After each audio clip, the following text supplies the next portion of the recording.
tremendous looking trophy. Welcome to the number one PlayStation podcast in the Oceanias. My name's John Blight, and actually it is definitely because joining me is Ashley Hobley, who beat Max from the Pop Culturist.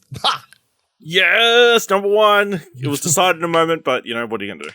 Excited to be here as the newly crowned number one PlayStation. We was always number one PlayStation podcast in the Oceanias, but now we're officially number one PlayStation podcast in Australia as well. Yep.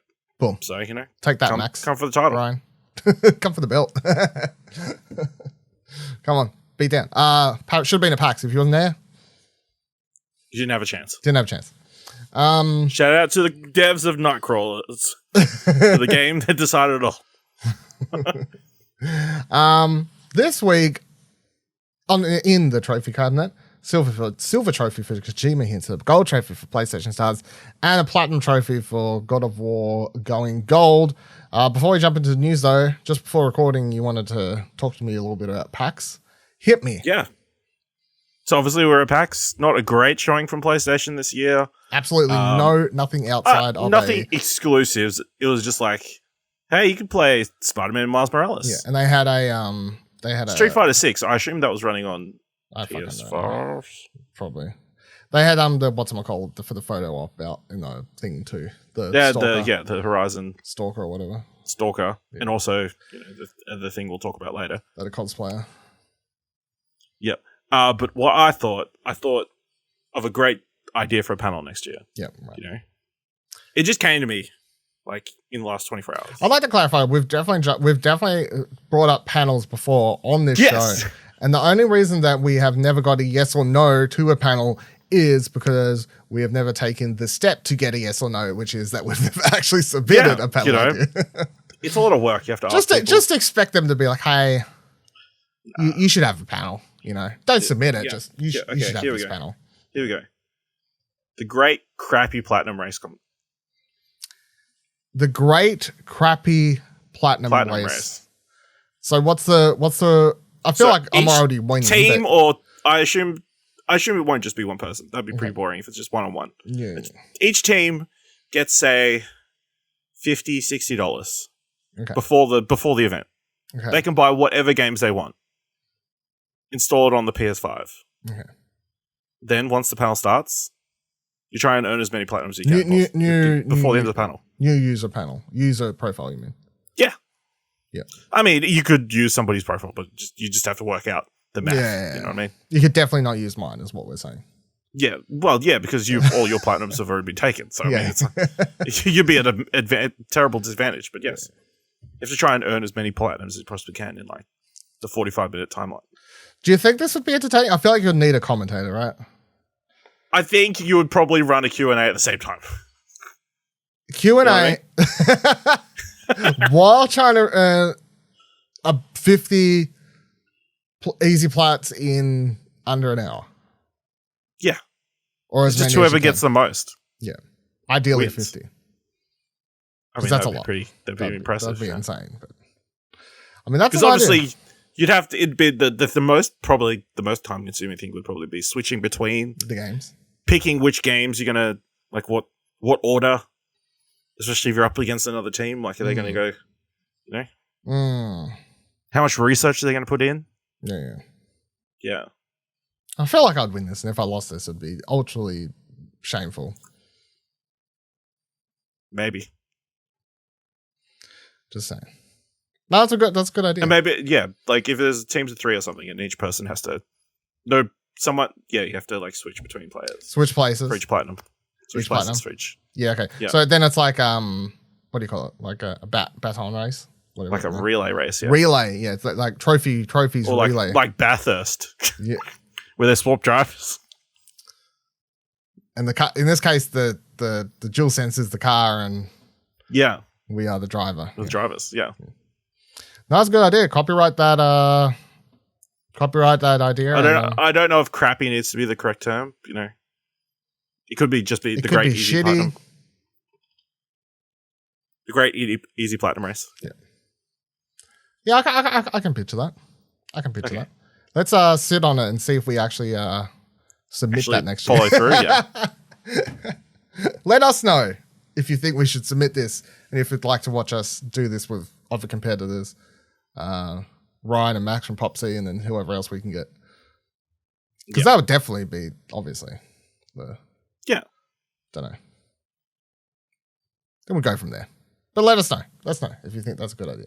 For PAX next year, do you want us to submit that? Should we try and make that a thing? Is Ash's idea the upcoming best show panel of PAX 2023? A must-see panel of 2023, yeah.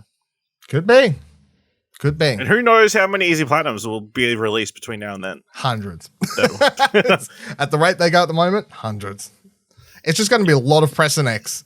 This is it's a lot of people on a stage just hitting fucking X. So for 45 minutes, yeah. 45 minutes, yeah. I feel like you might need to like fine tune it to add some more challenges and stuff maybe you have to do between the trophies to like swap the baton or something that I feel like would add an extra layer to it or something. But otherwise, yes, I think that's a you can only use your pinky finger.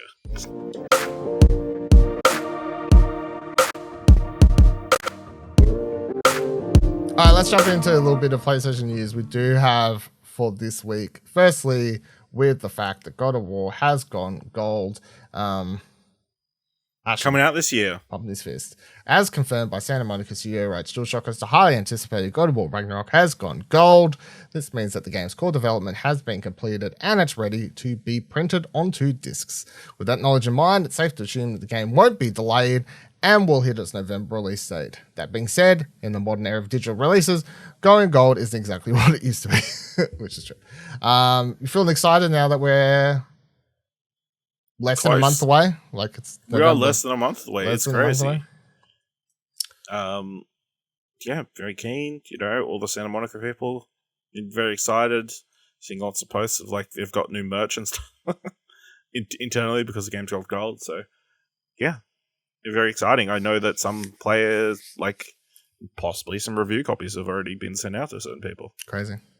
So it's me. You know, the game possibly could be out there in the wild. So put your, chuck all your muted words and stuff up just in case. Who knows what's going to happen in the next month? Who knows? Alrighty. Yeah, I'm keen, but. Who knows what could happen in a month? The file could get deleted. You know what I mean? Like it's just they could still not come out. It's just the discs could all burn. I mean, I'm pretty sure the warehouse could be hit by a meteorite. It's possible. Just saying, anything is possible. I think so. Anything could happen to any studio at any time, whether it's Santa Monica with God of War or some other studio. IGN writes like Platinum Games with Bayonetta 3. Had it both ways. Sorry, just cut out. IGN writes a Persona 5 co-op card game is coming next year. Atlas has announced that Persona 5 Royale cooperative card game is being developed in partnership with Pandasaurus Games. Pandasaurus. Oh, that fucking, yeah, that's probably how you say it, eh? Yeah, fucking good on ya. Century Eastern Wonders and Foundations of Rome designer Emerson Matsuchi is creating the game and is targeting a Q4 2023 release date. While this could mean anywhere from October to December next year, a graphic on the announcement post explicitly states that it will arrive on October 21st. Quote, players will take on the roles of their favorite Phantom Thieves and fight to change the world in this cooperative card-based strategy game, end quote. Little else is known about the game, but it'll likely be a standalone release instead of a collectible product, given the company's roots in board game products. It will seemingly let players explore and interact with various locations from the game, including at the very least its supernatural side, according to the owner of Pandasaurus Games, Nathan McNair. Quote, as a diehard fan of Persona 5 Royal, I can't wait to bring the Palace's Velvet Room and world of Persona 5 Royal onto tabletop ever in 2023. End quote. Do you think it's weird, like a Persona card game, board game? The weird, like... Maybe as a whole, but the idea of, like, the Phantom Thieves going in and, like, doing some sort of heist in a board game fashion, that seems like a plausible idea. Yeah. I kind of like it. I get more attracted to these sorts of, so quite often, like I see stuff like the Dark Souls, the Bloodborne games and stuff like that, board games, and I think they all look really cool. And I still keep my eye out if I could ever pick them up for pick these things up for cheap, any of these board games that they make based on games. But my problem is quite often that they're require the players. They require a lot of players. However, Persona 5 Royal, if it's a cooperative game, that's more likely to be, say, 2+. There's a lot higher chance of me being able to play it. That's my. Do you reckon it's called Persona 5 or Persona 5 Royal? I shouldn't Persona 5 Royal. I think on the marketing they just use Royal as the standard for it now.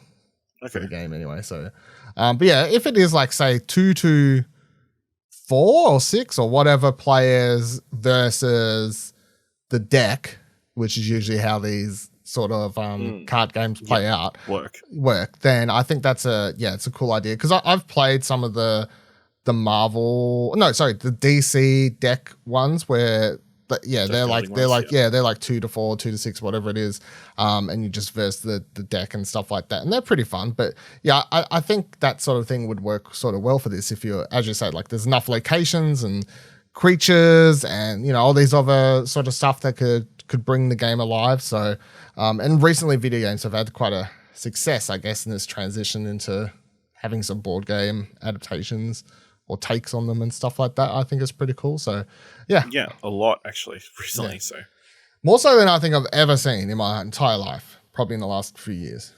I don't know if that's overkill of a statement, but I feel like it's true. So yeah, it'd be great. You just stick the soundtrack on. I feel like you're in the game. Yeah.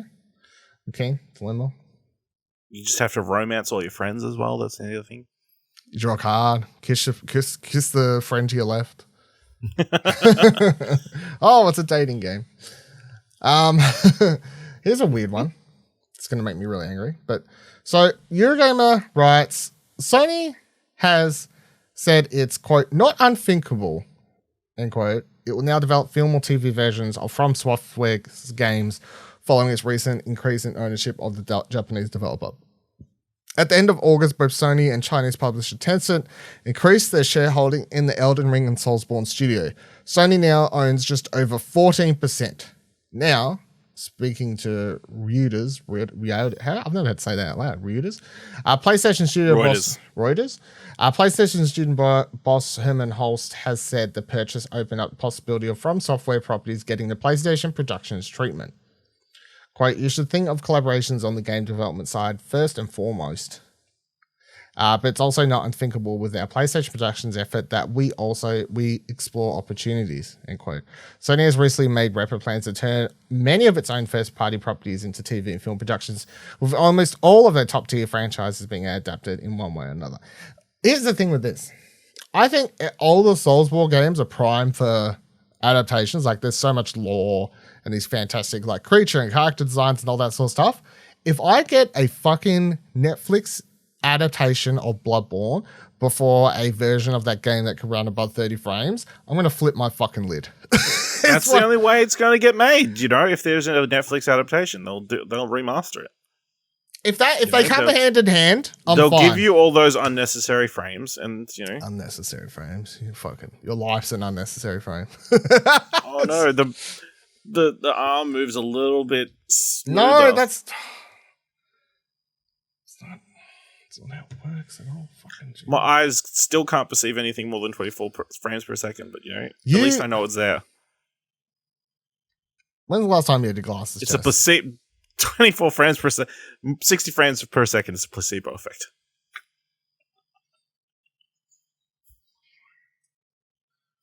Can't believe I was just around here. I tell you, with 60 frames per second, you would be able to tell. You keep all this shit inside when I'm around you, and then as soon as we're back behind monitors in different states, you start spitting absolute fucking bullshit.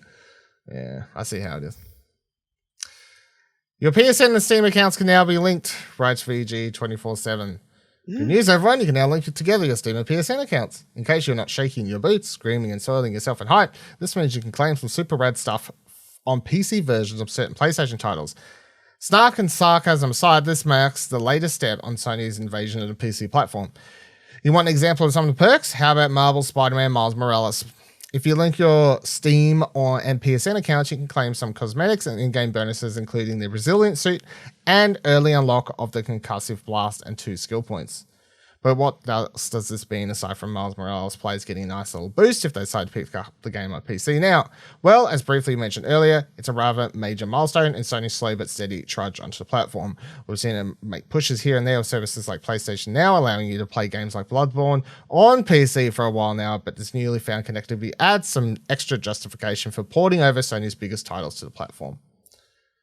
By the way, they do mention here a story I didn't bring up because I was just going to mention the side here, which is that there was a story going around last week, prior to PAX and everything, that Sony said that all first-party games won't be released on PC for at least a year after their launch. So that's like your rough window. At this stage, I think it's pretty safe to assume all big PlayStation games will all come to PC, but it's just that year of exclusivity to the console. So for the non-live service games. Yeah. Yes. Do you think the Steam link up is a pretty big deal, or are you just like whatever? I mean, there's potential for it to be a big deal. I think probably the thing it helps the most is that, like, if it's linked to the PlayStation Network, then they have some access to like figures and play data. You know what I mean?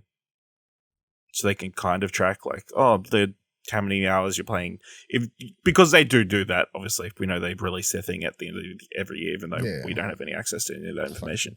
So they can sort of gauge how many players are playing their PlayStation games. Are they really playing them through? How many of them, they're buying per customer and that kind of stuff. So, which could, what I want increase the to chance know of other properties coming. Trophies and cross progression. Yes, you hit exactly the nail on the head. Am I that simple? You know exactly what I'm gonna say. I'm so boring now. Oh. Yep. You're so basic. But that is what I was gonna say. It's like, what matters to me in this scenario? If I link my Steam to my PlayStation account, can I either get cross progression in achievements, trophies, or B, can I now, instead of earning Steam shitty achievements, can I just earn PlayStation trophies for the PC version? And can that get linked to my PlayStation Network account? And if the answer is currently no, then I say fix that. That's what I would say. Because that gives me way more of a reason to care about PC ports of PlayStation games. Because if a game came out that I really, really loved, and I really wanted to replay it when the PC release came out like a year later. Imagine when the Death Stranding PC version came out last year or the year before, whenever it was. And I played that again. I could have been earning more trophies, Like, come on. That's what I want. That's what I want in my life. PSA, I know we've covered it before, but I just want to quickly mention again. The launch of PlayStation's loyalty program, PlayStation Stars, is happening in Australia, Europe, New Zealand this week, October 13th, local time.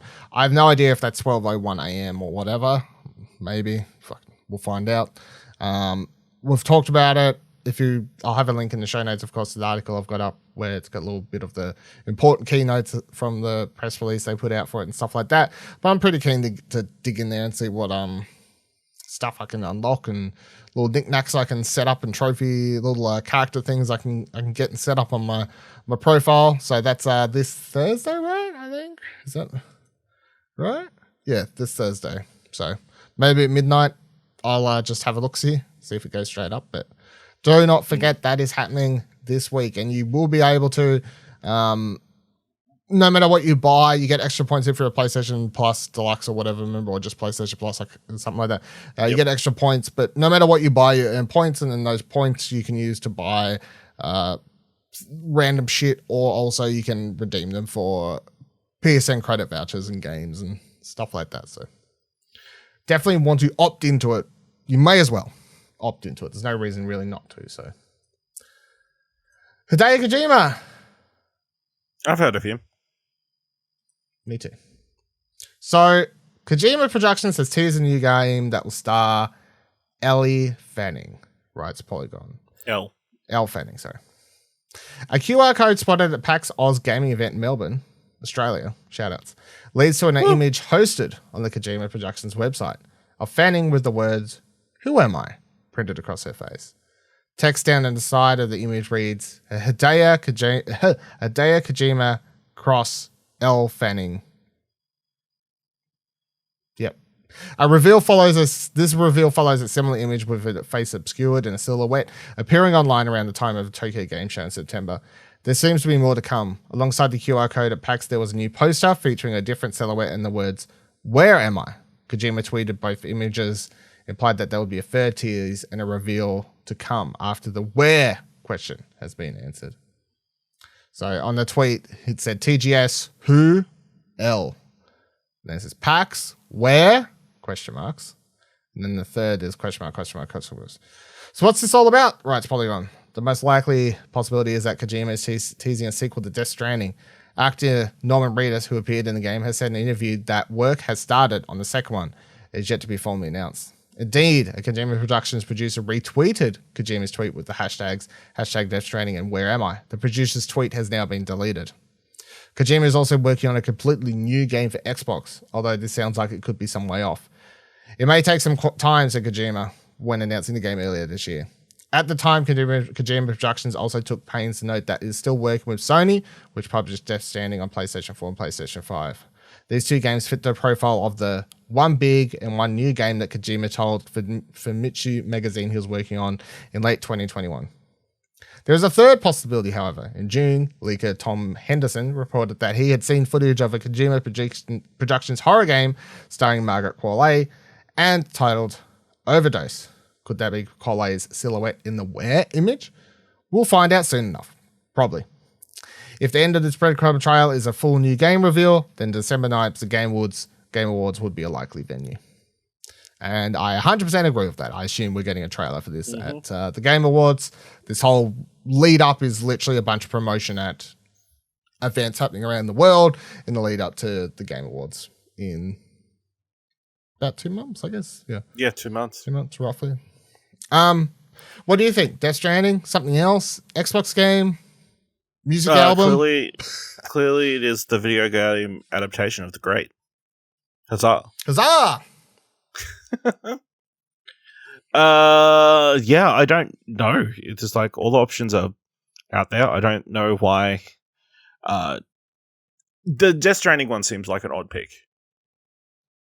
Why? Especially if it's being promoted as a Hideo Kojima X Elle Fanning project. But what if the next poster just comes up and it is Margaret Qualley or something and it just said the same thing? Hideo Kojima cross Margaret Qualley. You know what I mean? Like, what if it's just the... Yeah, well then that would lean... I don't know. My gut says not Death Stranding. But we know it's in the works, which, is he working on multiple projects at the same time? Very possible. Or not possible at all. Anything is possible. Anything is possible and everything is not possible with Hideo Kojima. True. All right. Yeah. Here's an article. I'm just glad that Australia was, got to be involved in this, in the process. What a standard of event to be included with, Tokyo Game Show and the Game Awards potentially. In this article, Hideo Kojima just retweeted a couple days ago. I just realized from The River, a Japanese outlet or whatever. Yeah. Interesting I found here is it says, this place writes, it has been revealed that Elle Fanning will appear in the latest work of Kojima Productions, blah, blah, blah, blah, blah. This is long-awaited new work following 2019's Death Stranding, blah, blah, blah. What is it? At the moment, this new work is surrounded by mystery. There's lots of stuff in here hinting it towards being Death Stranding, and he's retweeted it, is basically my point. Like, they're saying it's the word Death Stranding comes up a lot because that's his last game, and that's the only game Hideo Kojima games have done, so... Sure, I guess. Why wouldn't they bring it up constantly? I just remembered, the other funny thing I saw is someone took the pictures of Elle Fanning that's been released. So there's one where she's like... She does like her hands like this or whatever. Like, oh yeah. And there's another one where she's like kicking out or whatever. People like took that and posted pictures of the baby from Death Stranding and were like, this is that moment. And they actually made it's great. It is fucking crazy. I mean, it would be insane, but like I need to go into Death Stranding spoilers to discuss why this is like would even make sense. But I mean, Elle Fanning could be playing grown-up Lou, is all I'm going to say. Like, there's no reason not to say that couldn't be a thing. You know? Like, why are we saying Death Stranding's going to take place, like, straight away? Why can't it be, like, 10, 15, 20 years later? It could be. Just saying.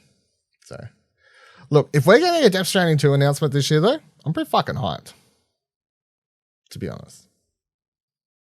That shit, I'll be hyped. That is crazy. Did you find it? Did you find it? Yeah. Link it to me so I can post it somewhere. Post it in, can you post it in that chanty? I can open that without ruining anything. I just want to bring it up on the video. Yeah, I don't know if not open at the moment. Fucking hell, Ash. Let's do it live. So you got the baby there, where it's got the arms sort of against up, you know, the legs out as well. Yep. Pressed out. Looking. There's Elle Fanning. Look, same face. I mean, it's the opposite foot, but here's the next picture. Baby, Lou, arms pressed against like the container of the baby thing. Winky face. There's Elle Fanning. Just saying. Yeah, what do you reckon now that you've seen that, Ash? it's definitely Death Stranding too. Yeah, it's not even grown up Lou. She's playing Lou from now on. To make this easier for everyone, I'm just going to retweet this tweet now. So if you can't find out, I've tweeted it. By the way, I'm going to say Death Stranding spoilers are basically nearly off the table. Like especially if Death Stranding, pretty close. We're getting pretty fucking close. I just want to point out a comment that was really annoying me here. So this person writes, "Shame on me, but I assumed Lou was a boy." All this sort of stuff. I'm like, it's a fucking baby. I mean, dude. Like, it's. Yeah, I mean, we never see its genitals, so. Yeah, it's a fucking baby. Who cares? Fucking ridiculous. And even if we did see its genitals, we don't know if that's, their gender. Exactly. Right. Exactly. That's fucking dumb comment. All right, so that's all about all I got for this week. We cracked the code. I'm hoping that Death Stranding 2 is going to get announced because I'm pretty hyped. I would love a year of, if 2023 is going to be a bunch of Hideo Kojima weird cutscenes and, shit to decipher, it's a pretty good year, I think. I know Kieran will hate it, but. Yeah. Oh, yeah. Can't wait to hear him complain about that for a fucking year or so. Just give us a bunch of crazy Hideo Kojima, reveal videos with celebrities. I'm so down. Like half of Hollywood in his video game. I'm down. Like I don't like in the lead up to Death Stranding. Look forward to more churches as well. Hopefully. But in the lead up to Death Stranding, even I was like a bit like sort of sick of the teasiness and stuff. But after playing it and being like, this has been like Death Stranding is definitely like one of my favorite games of all time, right? So I'm now just like, I'm here. If they, I'm along for the ride. If that's what it takes. Yeah. That's what it takes to get a game like that. That's what makes him happy. Yeah. I'm along for the ride. So, all right. Thank you for joining us this week. If you missed, of course, we were at PAX last week. We're going to have some stuff going up throughout the next week as get around to finally editing stuff and writing stuff. We're very tired. Whatever else. We're all very tired at the moment. But yeah, so make sure to check out explosion.com/PAX AUS 22. That's where everything will be going up in the coming week. Let us know any comments, questions you have, concerns you've had about everything we've discussed this week. If you think that panel sounds like a great idea, any suggestions to make it better, and if you think Death Stranding 2 is going to be announced at the Game Awards this year, you can do that by tweeting at us, explosionhour.com/Twitter, takes you to all of our Twitters, or joining our Discord, explosionhour.com/Discord. And if you liked this episode and thought it was worth at least $1, head on over to explosionhour.com/support, takes you to our Ko-fi page. And until next week, remember, every trophy counts.